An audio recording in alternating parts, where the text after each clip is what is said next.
Okay. A certain mass of air, initially at a pressure of 480 kilopascal and a temperature of 180 degrees centigrade, is expanded adiabatically to a pressure of 94 kilopascal.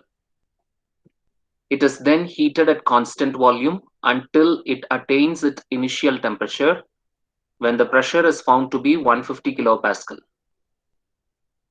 State the type of compression necessary to bring the system back to its original pressure and volume. Determine index of adiabatic expansion, work done per kg of air, and change in specific entropy of air. And they are asking us to take the value of R as 290 joule per kilogram Kelvin. Okay.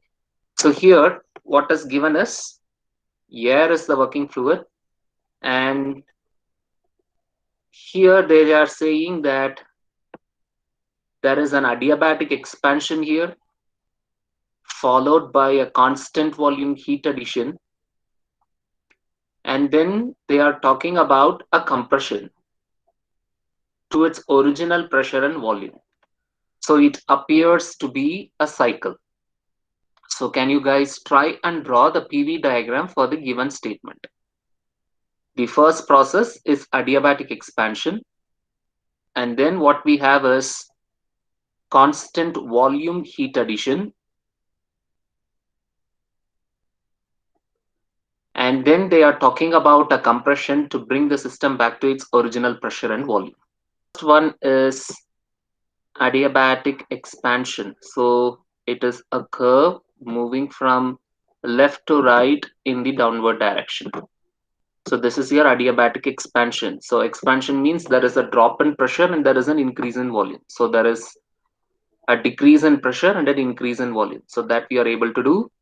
And then they are saying that it is heated at constant volume until it attains its initial temperature. Okay. And when the pressure is found to be 150 kilopascal. So the here point number 1, at this particular point the pressure is 480. At this particular point the pressure is 480. At point number 2 the pressure is, so if you have a dotted line over here, so this is 94 kilopascal, and now they are talking about 150, which means it should be below 480 and above 94. So that is the heat addition. So let's say 23 is the constant volume heat addition. Okay, so 23 is an upward vertical line. And then they are talking about a compression to its original volume and pressure. So this is the original pressure. This point has got the original pressure and original volume. So you have, find out what type of compression is it. So is it isentropic compression or adiabatic compression? We have to find out. When I say adiabatic compression, it can be a polytropic compression. But when they say adiabatic, they are saying that there is no heat transfer in that particular process. Okay. So now if you look at the problem, they have not mentioned about the mass. They have given you the initial pressure. The initial pressure is 480 kilopascal. The initial temperature is 190 degrees centigrade converted to Kelvin, 190 plus 273. So it should be 463 to a pressure of 94 kilopascal. So this should be P2. It is then heated at constant volume until it attains its initial temperature. So here, this initial temperature, they are talking about the end of the constant volume process. At the end of the constant volume process, it is 0.3. So T3 happens to be equal to T1. Okay, so you have to read every statement and infer as much as possible. When the pressure is found to be 150 kilopascal. So 150 kilopascal is your pressure P3.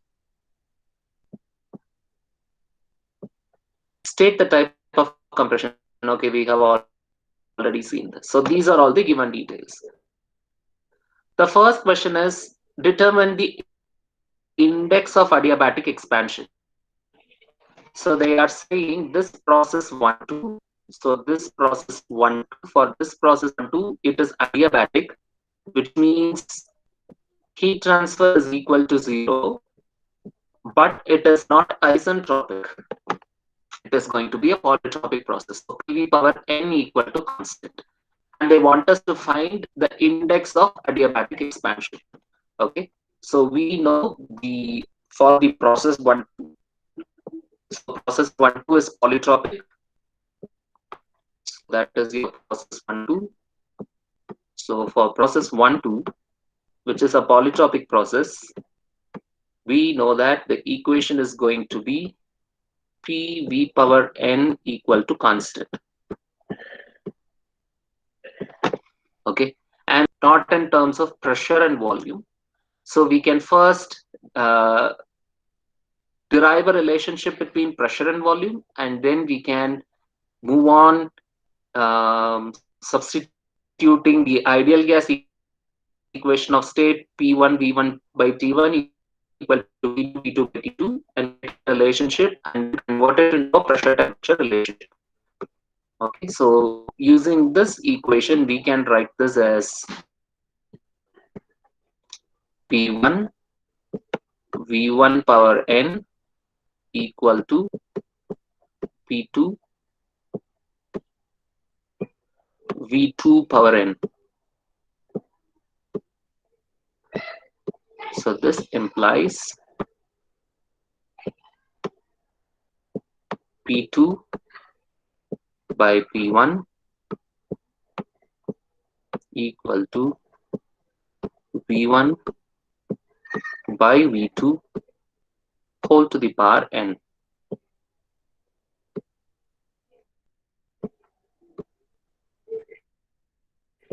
Okay, and then what we can do is we can use the ideal gas equation of state where it says P1 V1 by T1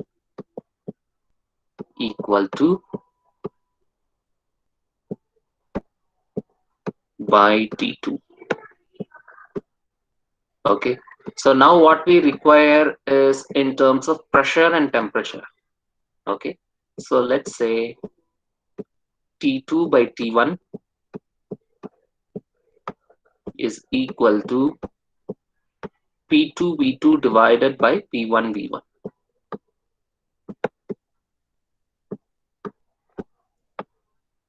So we have P2 by P1 times V2 by V1. Okay, so from this particular equation, we can say V1 by V2 is P2 by P1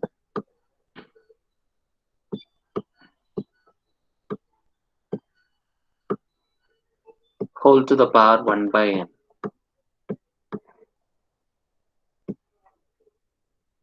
Okay,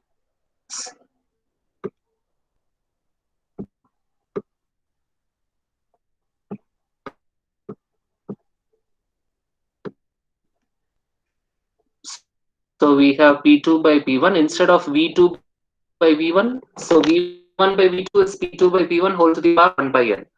So V2 by V1 will be inverse of that. So it will be P1 by P2 whole to the power 1 by n.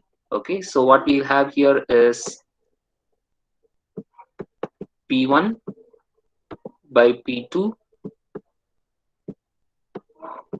whole to the power 1 by n. Okay, so what we will have P2 by P1 whole to the power 1 minus 1 by n.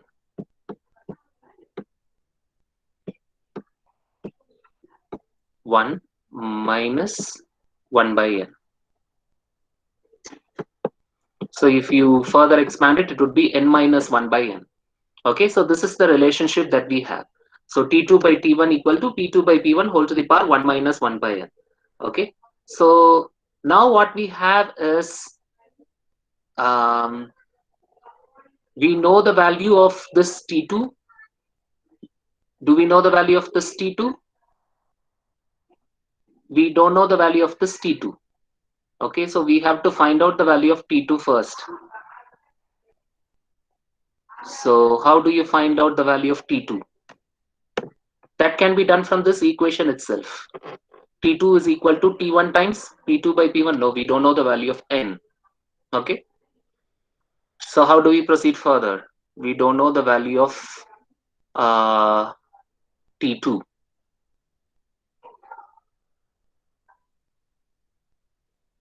So what we have to do is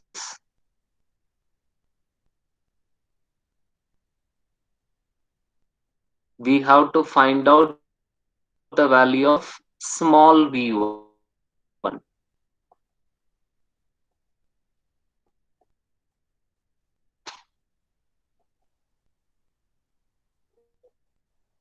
We have to find out the value of small v1 using the relation T1 small v1 equal to RT1. Okay.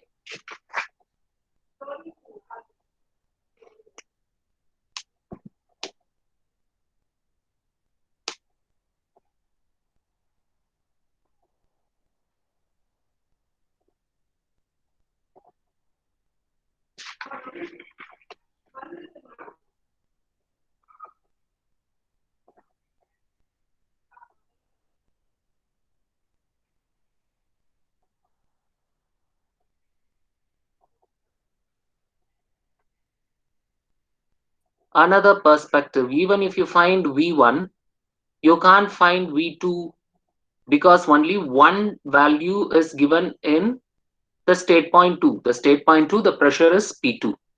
Okay. But there is one clue given to us in the problem. Okay. See, if you look at this statement, it is then heated at constant volume until it attains initial temperature. So it is a constant volume process. So we have to go to process 2-3. Okay. If you go to process 2-3,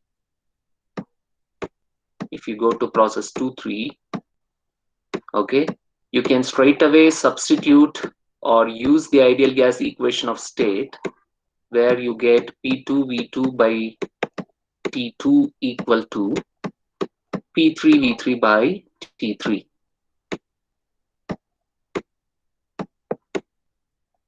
Okay, so for this, the volume remains constant. So if the volume remains constant, I can cancel out this volume and this volume.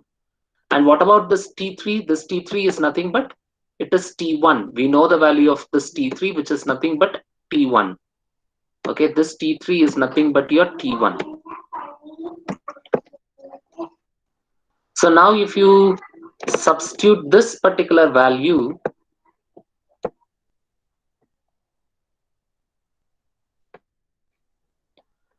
so now you know the value of this P2, you know the value of P3, you know the value of this T3, which is T1, and now you will be able to get the value of this T2.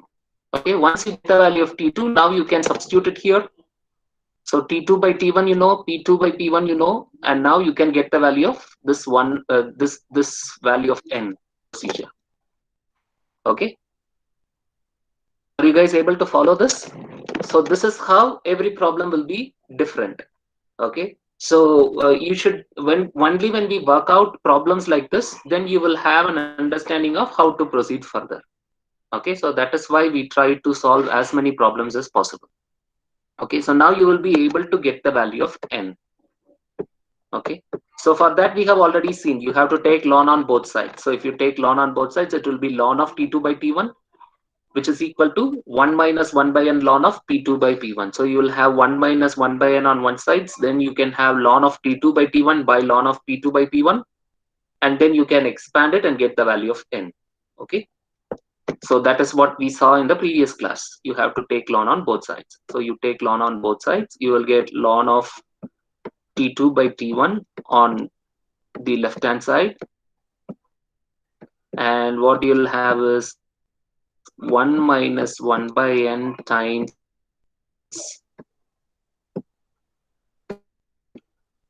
ln of P2 by P1.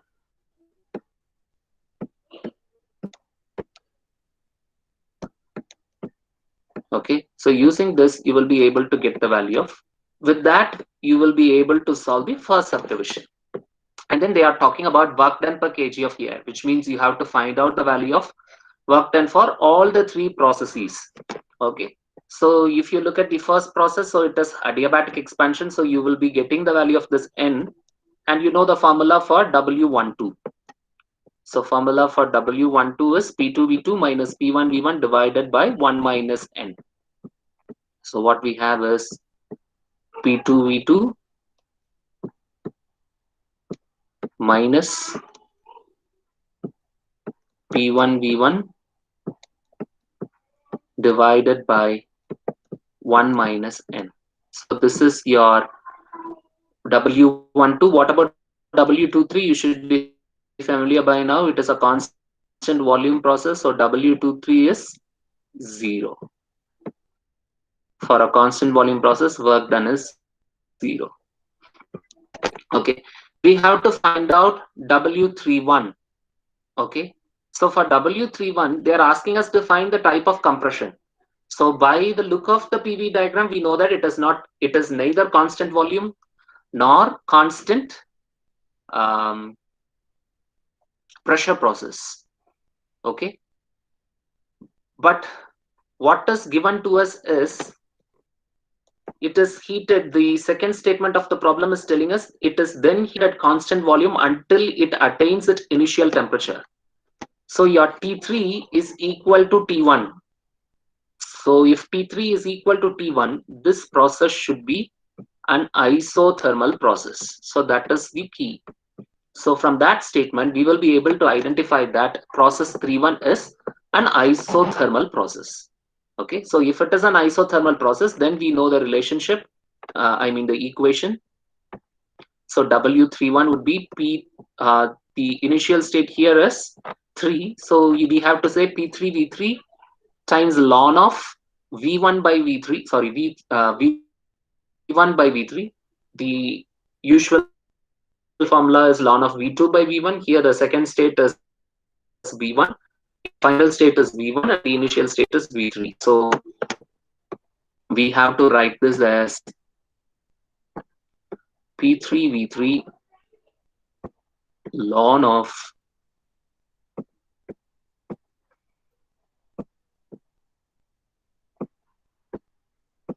okay. So this is your W31. Okay, but we don't know the value of this volumes. Volume we are not familiar with.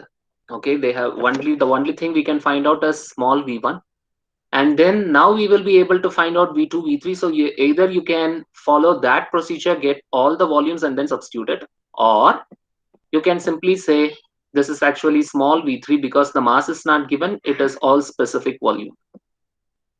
So instead you can write this as RT3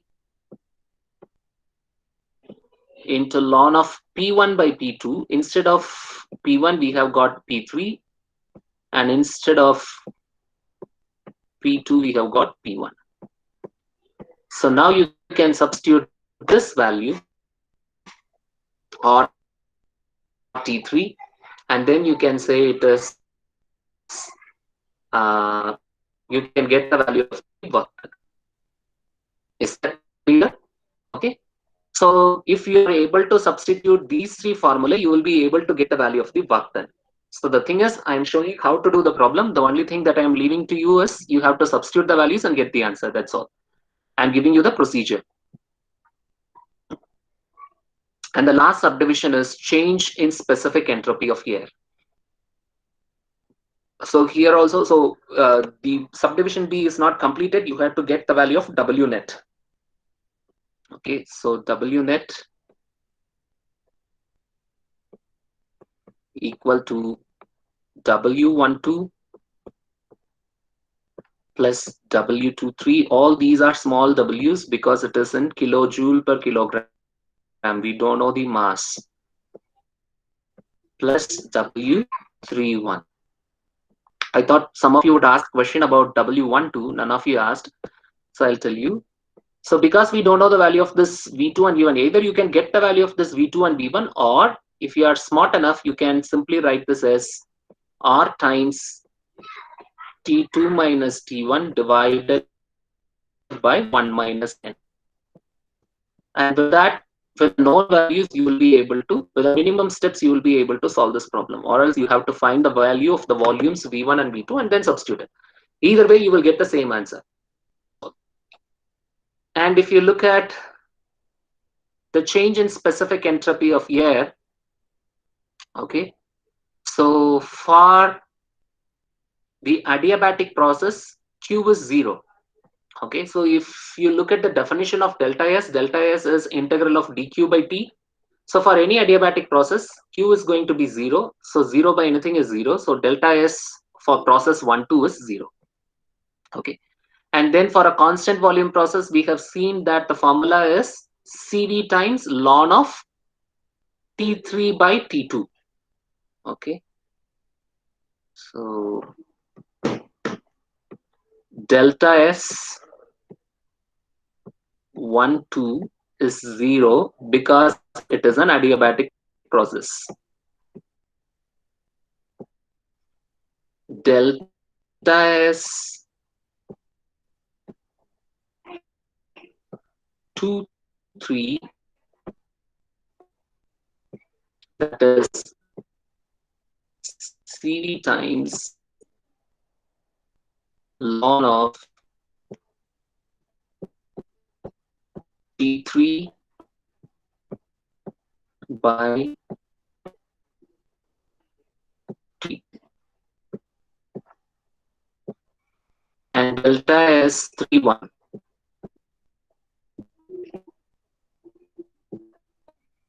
So what is this? This is for an isothermal process. So for an isothermal process, we have seen it is integral of dq by t, and q is nothing but equal to w for an isothermal process. For an isothermal process, it is mrt into ln of v2 by v1.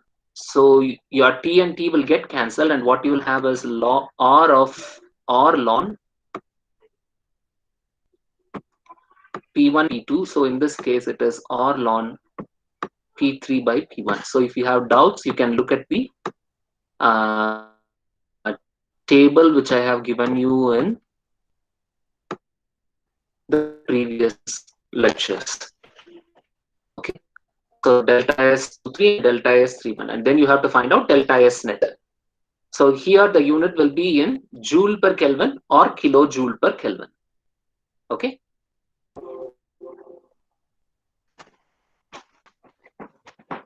So the delta H value is 0 for all adiabatic or only reversible adiabatic processor?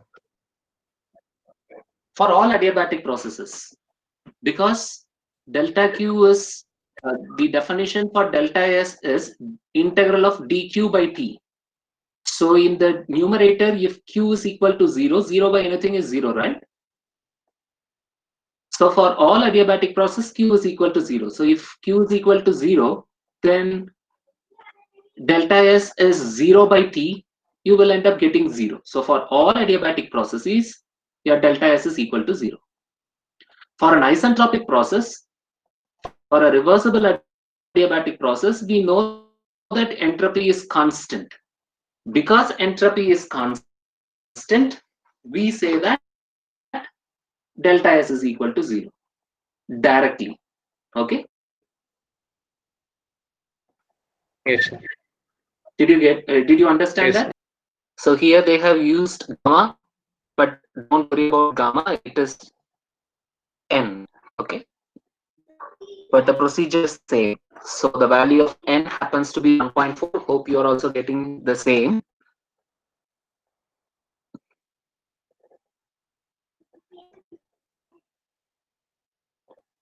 So your W net is minus 30.85 kilojoule per kilogram.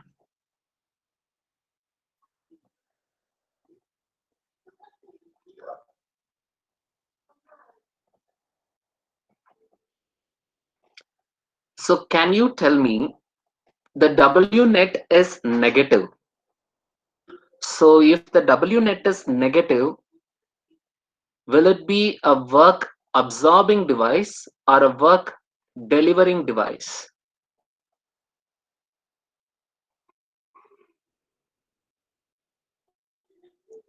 Do we have work input to that device, or do we have work output Input, from sir. that device? Input, sir. The work input.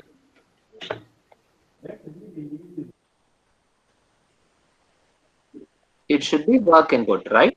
Okay, Yes, sir. as per the sign convention, it should be work input. Okay, so you see that from the direction of the arrow mark, you can see that the direction of the arrow mark is in the anti-clockwise direction.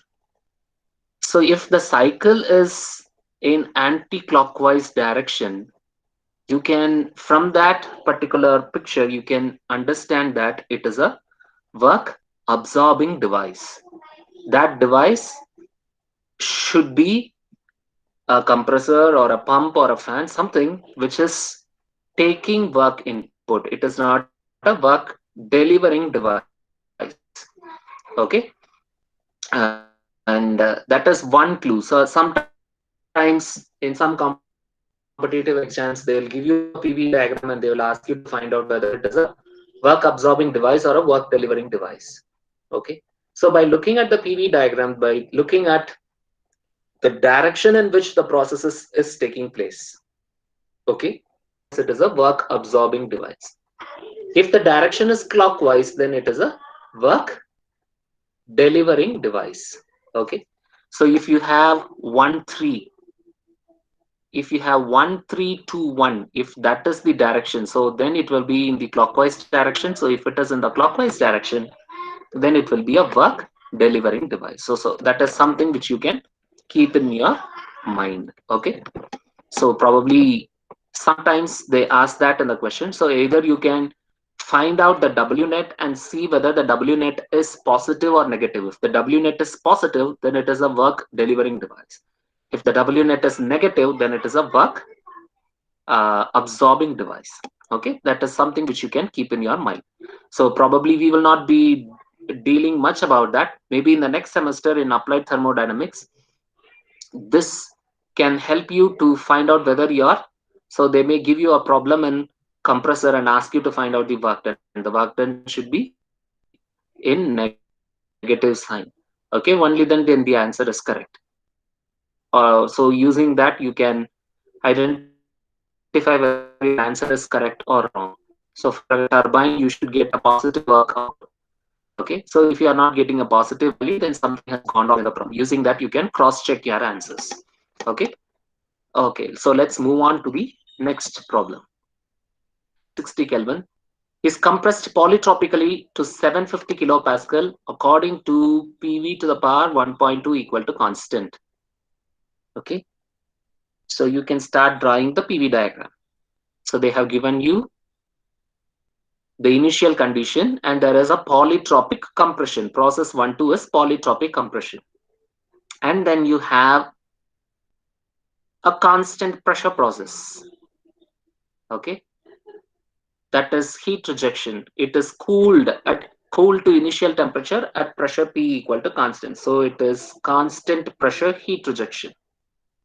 Then you have expansion at temperature equal to constant. So that is isothermal expansion. Okay, till it reaches the original pressure of 150 kilopascal. Draw the PV diagram and determine the net work and heat transfer. Try and draw the PV diagram for this.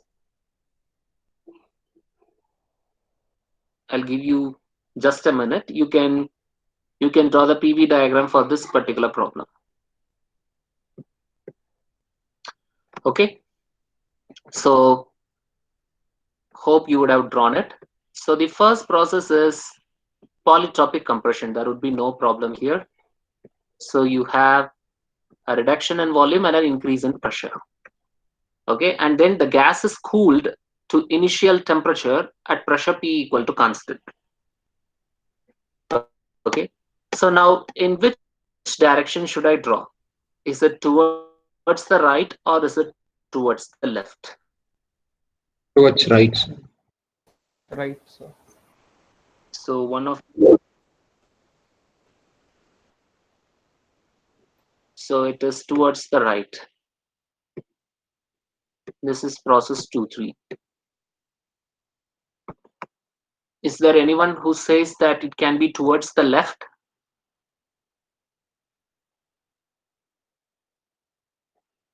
Any takers for the constant pressure process towards the left?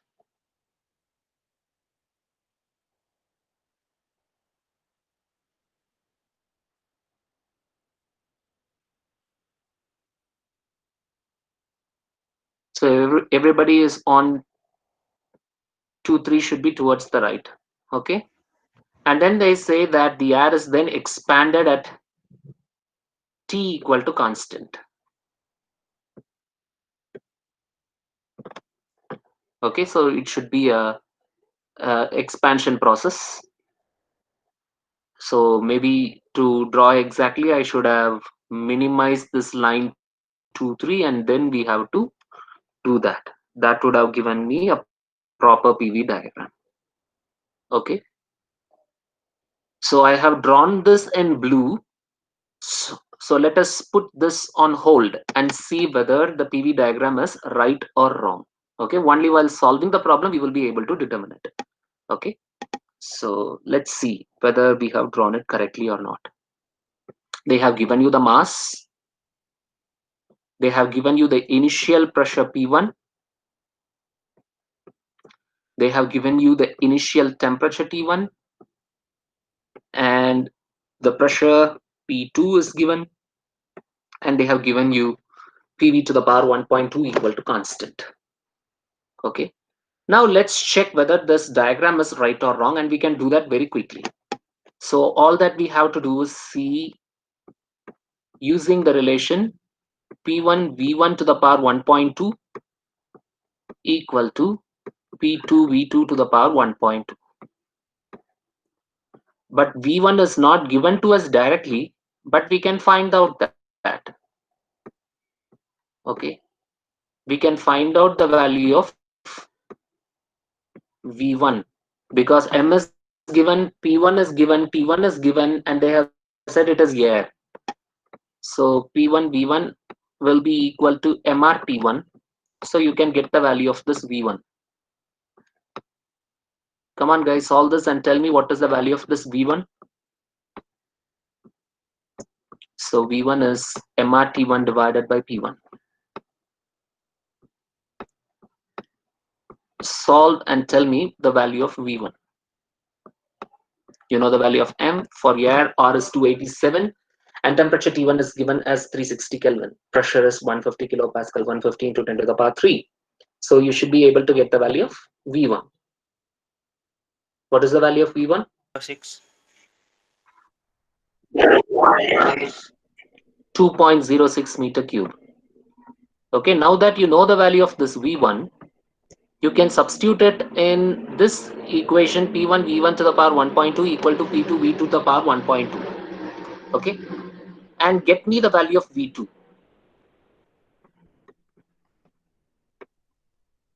You have found out the value of V1, but get me the value of V2 also. You know the value of P1, you know the value of V1, you know the value of P2. Get the value of V2.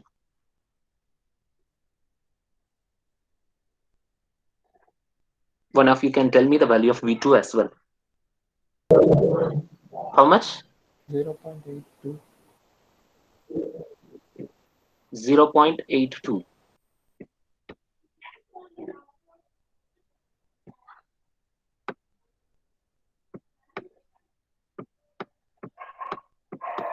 See, this one is clear.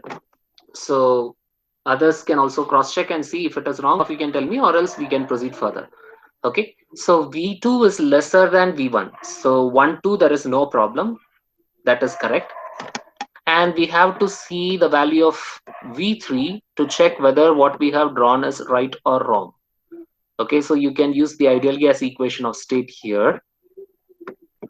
Okay, and you know that pressure is constant here, so we can cross out these two values.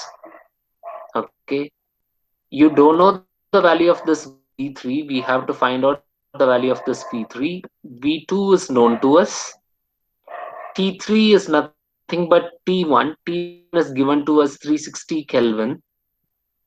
Okay. Because we have found out the value of this V2, we can get the value of this T2 also.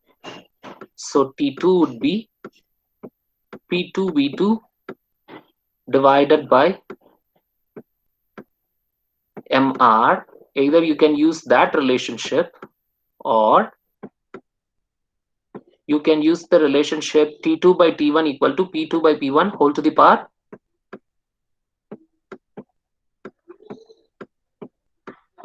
n minus 1 by n. The proof, if you want, you can just work it out on your own. Just now in the previous problem, we did this. We said it is 1 minus 1 by n, if you remember. So T2 is equal to T1 into P2 by P1 whole to the power n minus 1 by n. N in this case is 1.2. So now I want you guys to give me the value of this T2. Okay. So I think I have the value of T2. T2 here is 470.75 according to the book. The value of T2 is 470.75 Kelvin. So take this value, and what I want you to find out is the value of V3. What is the value of this V3? Now that you know the value of T2, you know the value of V2, you know that T3 is equal to T1. So T3 is 360 Kelvin.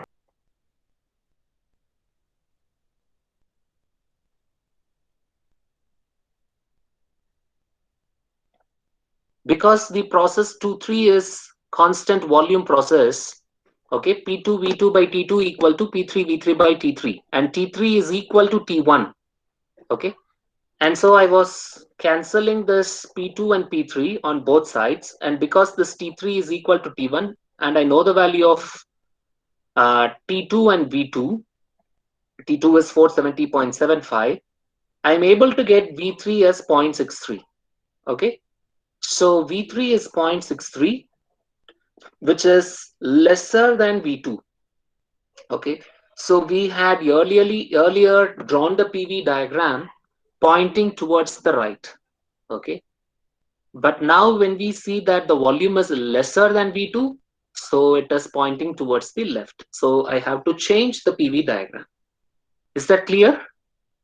Do you guys have any doubt? You can ask me, because I thought I was in the call and I was proceeding. I have completed this entire problem without you guys in connection. So any doubt in this change of the PV diagram? One of you can answer me. Sir, the diagram is clear, sir. But the expression T2 by T1, which we found, was for constant volume processing, sir. Constant? Sorry, that was for adiabatic expansion, sir, in the previous sum. The T2 by T1. What Yes. Yes. So we can use now also we have the same. We have compressed polytropically, right? Polytropic compression. So we have n minus 1 by n. Okay, sir. For isentropic, we have gamma minus 1 by gamma. See, in the last problem, they have used the word adiabatic.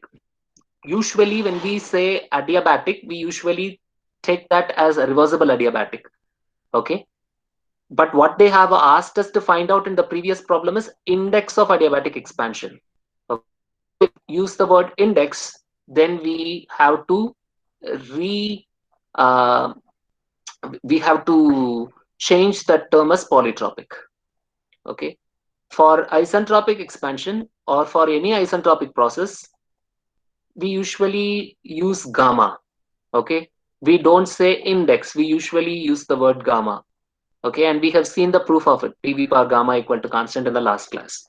Okay. The moment they use the word index, then it is polytropic. So in the last problem, when they say adiabatic expansion, I told you, said it as adiabatic expansion, which means it is a polytropic expansion, but where your heat transfer is 0, which means they are saying it is an adiabatic expansion, but it is not a reversible process. That is what they are trying to convey indirectly. Is that clear?